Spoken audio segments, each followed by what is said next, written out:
What up, y'all, and welcome back to my channel here at Gallivants and Rants. First things first, I do apologize if you can hear the construction going on above me. I have put this video off for way too long and I don't want to procrastinate even further. So I'm just gonna work my way through the construction. I do live here in downtown Los Angeles. We have construction outside of our building every single day, so every morning it's gonna be the same thing. So lately I have been questioning, where do I want to take this channel? Why did I even start this channel in the first place? And the answer is, I started this channel because I know there's so much that I've personally learned over the last 7 years, ever since my wokeness, or I was awakened, or whatever the hell you want to call it. And I've been wanting to share some of that information with you guys. So this past weekend, I sat down and I started coming up with some ideas about what I want to do with this channel and where I want to take it. And I thought, where do I start? And I figured the best place to start is from the beginning. So the beginning isn't when I was born, although we will do a rather rapid lead up to 2011 when I was 27 years old, which is when my life took a drastic change in a different direction. So let us begin at the beginning. I am from a little city called Edgewater in the state of Florida in the United States. I went to high school in the city of New Smyrna Beach, also located in Florida, about 20 minutes north of Edgewater. Living about an hour outside of Orlando, Florida, I took a lot of field trips and trips with a fam to theme parks. And in 1997, my family and I took a trip to Universal Studios, and we got to take a walking behind the scenes tour of Universal Studios, the actual studios, Nickelodeon to be specific. But during that tour, I got to see the filming of the show Kenan and Kel. Now, I got to actually see Kenan and Kel. We were up above and we could see the whole film set, and they were there and they were in the middle of filming for the day. And I just remember looking out and not just being intrigued by seeing them, which was a show that I actually watched at the time, but just by the whole set. I had never actually seen a film set in real life before. And I remember this fire igniting within me, and I wasn't really sure what it was at the time, but I was like, wow, I feel really, really passionate about this. So that was in 1997. In 1998-99, I found myself having to choose an elective for high school. And I didn't know at the time kind of like what I was interested in, but on the list I saw TV production. And I remembered that feeling I had when I saw Kenan and Kel filming on set. And I thought, you know what, this is something I think that I want to pursue. So I ended up taking, I think 3 years, either 3 or 4 years of TV production in high school. And at this point, this is 1998, 99, y'all. So we were still using analog, still using VHS tapes. Very tedious process. What I thought was just going to be kind of a hobby or something that I was interested in delving further into. When the time came around to pick a major for college, I actually originally wanted to do film. I was more interested in film than just TV production, but the film program was the limited access program at my college. Fortunately and unfortunately, I was the first person of my family to be able to go to university, to go to college. So we didn't really know the process. I really thought all schools were created equal. So I ended up choosing the University of Central Florida. And like I said, their film program was limited access. I applied for it, but I didn't really have a film reel. I had some stuff that I had from TV production, the senior project that I had done from high school, but nothing really showing film skills. So unfortunately I got denied from that program. And the TV production program was also a limited access program, but I decided to go for that one anyway. Since the heaviest weight was put on GPA to get into the limited access program for TV production, I actually got into that program. So I ended up going through the motions, and about 3/4 of the way through the program, I realized that it was absolute shit. I knew I didn't want to do mainstream news at the time. Anyone and everyone had already switched over to digital. And there were rumors that there were computers in the back that had Final Cut, but being so young at the time, I didn't know what I didn't know. I didn't know that I needed to know Final Cut and that I needed to know the digital space, and that's where things would be going. At this point, it was already 2005, 2006. So I ended up just finishing up my degree and moving on. Like I had said, I had no desire to do mainstream news at the time, or I didn't even know there was such thing as mainstream. I just knew it as news. I didn't have a desire to work in news.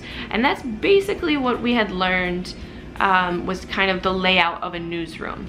And I couldn't afford at the time to move to New York or LA, so I was just left where I was. I had no idea what to do. I really didn't have any guidance, to be honest. So I ended up working at Disney World.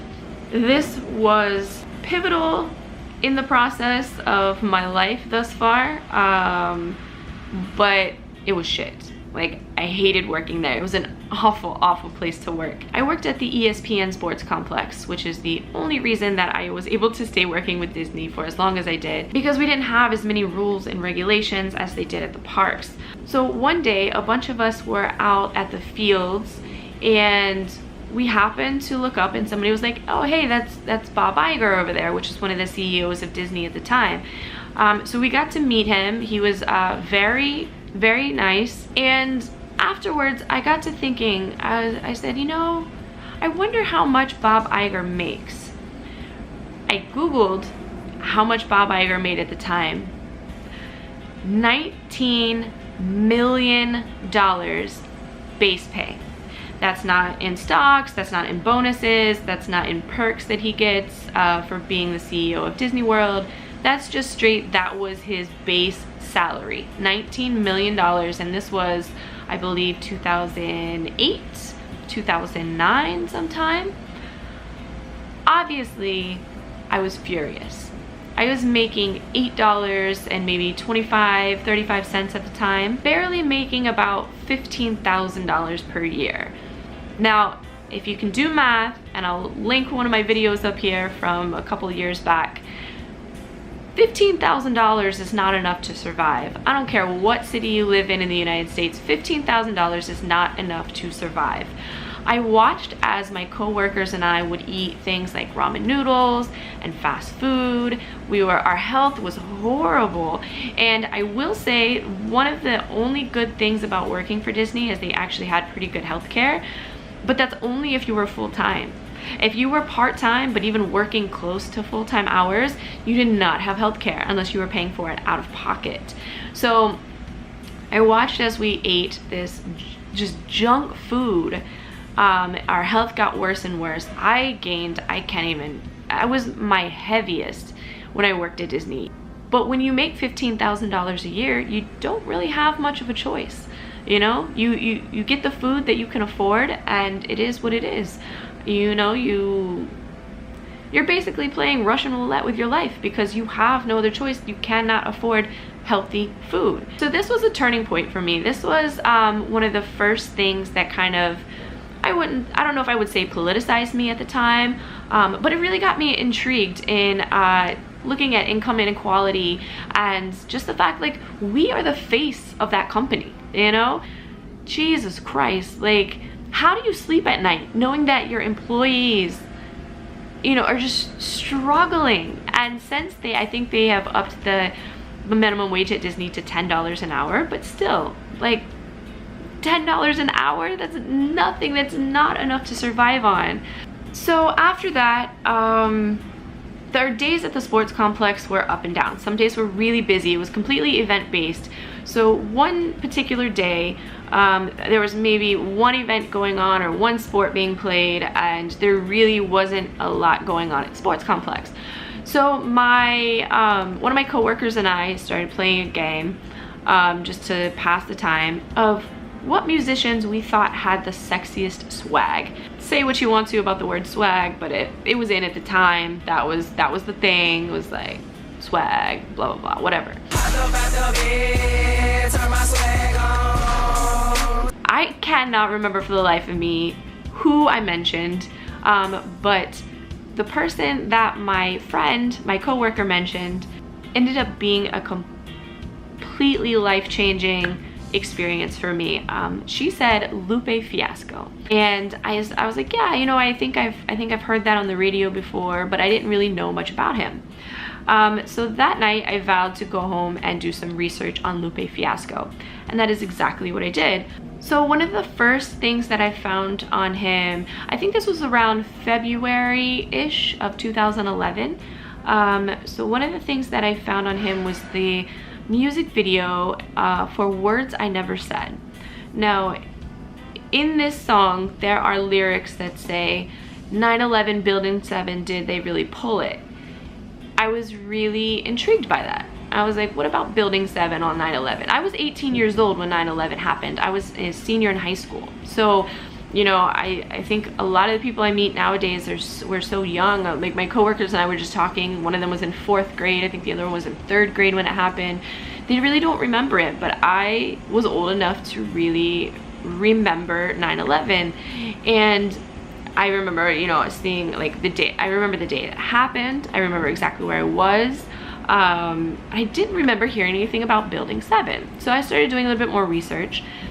Come to find out, Building 7 free fall collapsed on its own. There was not a plane that hit it, nothing hit it. Just like the Twin Towers, it fell, and it was a couple of blocks away from the Twin Towers. So the question that it was posing in the song was, did they really, like, was there a bomb? Did they really pull the pin on the bomb, you know, whatever? And so I started doing some more research about 9/11, and I found a woman named April Gallup whom worked in the Pentagon on 9/11, and she remembered her boss calling her in early. She had a newborn at the time, so she had asked her boss if she had time to take her son down to the daycare, and he said, no, don't worry about it, just go to your desk and you can take him there later. So she went to her desk, and as soon as she pushed the button to the computer to turn the computer on, there was what she described as an explosion, and there was a big gaping hole in the Pentagon.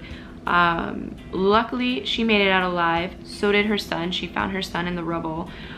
She said that she crawled out of a big gaping hole, and if you look at the photos from the Pentagon, there is no wingspan.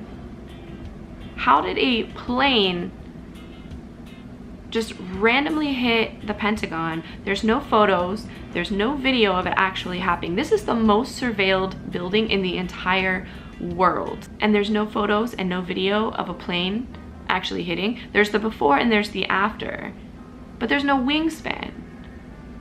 So all of these things started rolling through my mind, like what the hell? Like, I had no idea there were actually conspiracy theories. I found out that day that there were actually conspiracy theories about who killed JFK. I just went down this rabbit hole, y'all. I found myself completely in the matrix. It was at that point where I had to decide, do I take the red pill or do I take the blue pill? And I decided to take the red pill. I just decided to keep going, keep researching even further, and the things that I found on that day totally blew my mind. Everything that I had ever been taught, I realized could possibly have been a lie. It's disturbing. It's psychologically damaging to find out that the country of your birth is such a monster. And they do it all under the veil and the guise of democracy and caring for people, human rights and all this kind of stuff, when actually they're the worst purveyor of human rights violations and monstrosities in history. We have the biggest military in history. We have 1,000 military bases around the world. That being said, I started to follow Lupe Fiasco from there, and he had created this book club called The Readers. At this point, social media was still very new, and it was really amazing to be able to have a musician or someone that you really look up to that was actually interacting with you, you know, that you could speak to.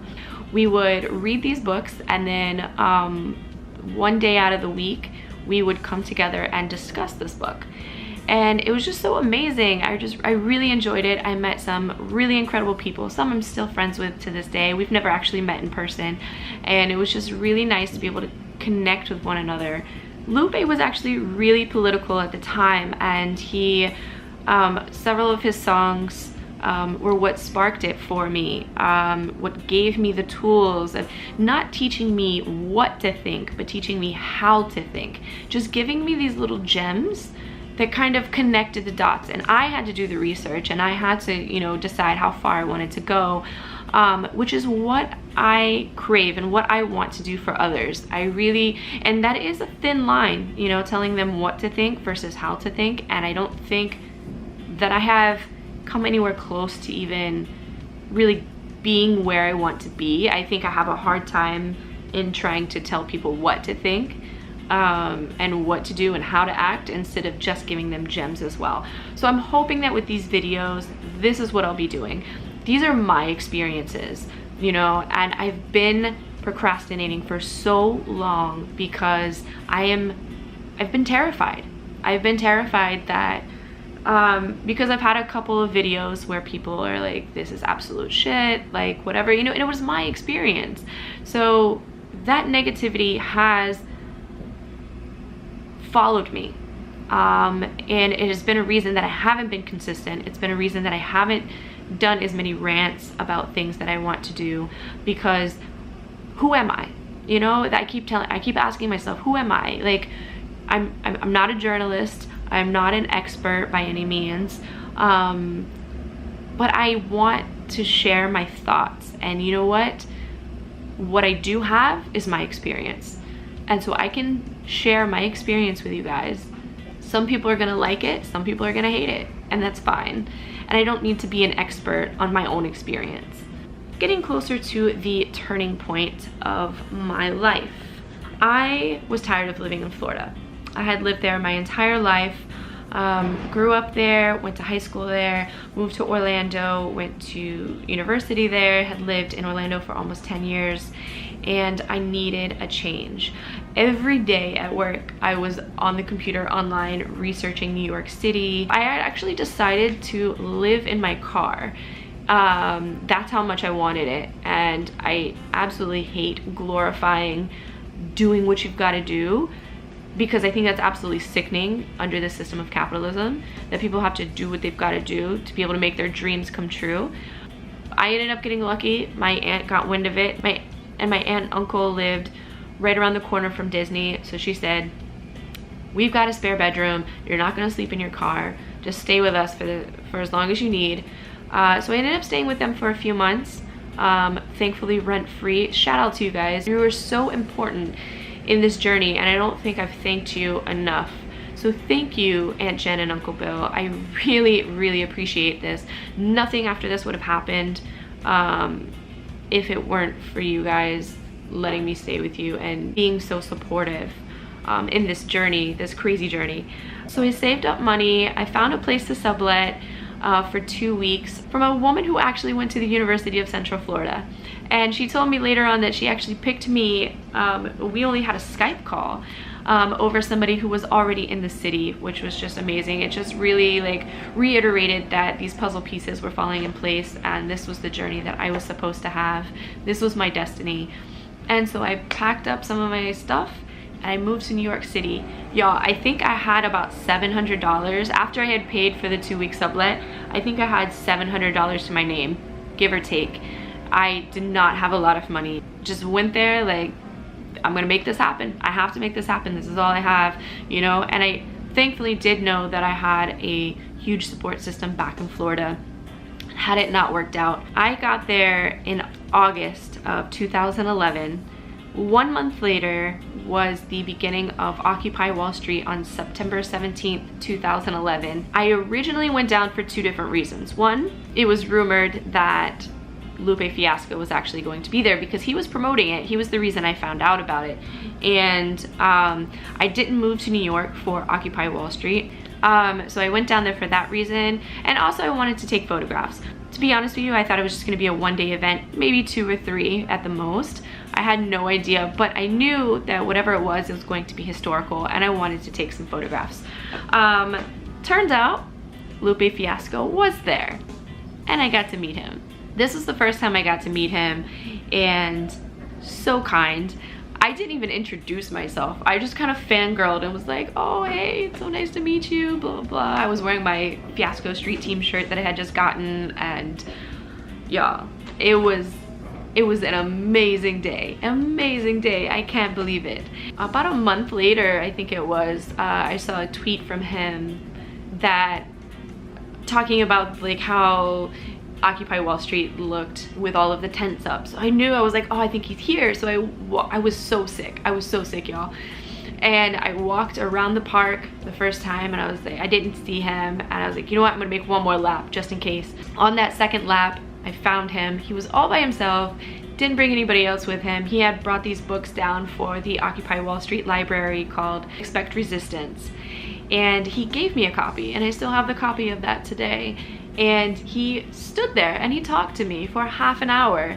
I'm so frustrated because I didn't write about it. I didn't make a video about it. I didn't do anything. So I cannot remember what we talked about for the life of me. But I do remember after a half an hour of nobody even noticing who he was, or like, you know, finally somebody came up and talked to him and asked him a question, and he deferred the question to me. He was like, actually, this is like a member of my, you know, like street team or whatever. Ask her what her thoughts are on it. And I fumbled because I was so new, y'all. I was an infant at that stage. The only knowledge I had was the few months prior that I had learned things from doing research after finding out about Lupe Fiasco, and through the readers and stuff like that. And that was, you know, one of the reasons I'm going to go into this in another video, I think, when I talk more in depth about Occupy Wall Street. But that was one of the criticisms from people, was like, oh, you guys are so uneducated, you don't know anything. I was like,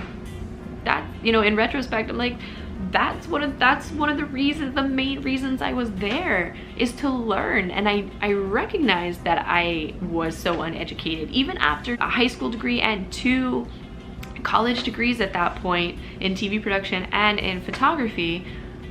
I was so uneducated, and I needed that time and that space to be able to learn. While I was doing my research when I was still in Florida, I found the Barnes & Noble in downtown Brooklyn. That was the place that I wanted to work, and I made it happen. As soon as I got there, I went and I applied. I ended up getting the position, but not as somebody who worked with the books, but somebody who worked as a barista, basically, in the cafe. I was making, I think, $7.75 an hour. At this point, I had actually moved. I was no longer in the 2-week sublet. I had moved to a place in Bay Ridge, Brooklyn, that I was actually just subletting for a month, but I was able to sign the lease afterwards if I wanted to. And I really wanted to, but the rent was $700 a month, which really isn't that bad. But at $7.75 an hour, I was, and you know, I wasn't even full-time.